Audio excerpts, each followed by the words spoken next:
Hello जय Jagannath welcome to my mini blog ये सका रेडी गली कॉलेज जावाई बाबा नहीं कि बस स्टॉप रे छाड़ीदे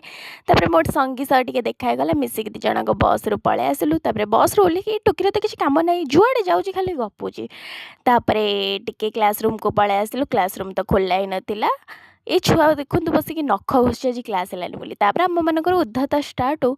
किए केमती भिडियो कर किए केमती पोज दब ता छड़ा आम दीटांगर आउ किसी काम ही ना तापरे भी आम जन कौन अच्छी जितेबले जो देखिले पोजटा स्टार्ट ही हो जाए कारण आज गोटे भिड बनइबार थिला नॉर्मल दी जन बसिक पोज दौलु तापर टे पलि आसली हॉस्टल रूम बुलवाक से डाकिला गला आसे टिके रूम को जीवा मिसिकी पलि आसिलु दी जणक तापरे एठी गला बेलू क्लास रूम रे सब अंधार कर बस पाठ साठ बोली गोटे कार ना तापर खाइबा टाइम हो गला समस्ते मिसिकी खाईदेलु खाई टिके मैच देखा को पलि आसलु बाहर को तापर क्लास रूम को पलि आसलु आउ क्लास तो हेलानी तापर टाइम हो गला जीवा आसबा टाइम मिसिक समस्ते घर को पलि आसलु।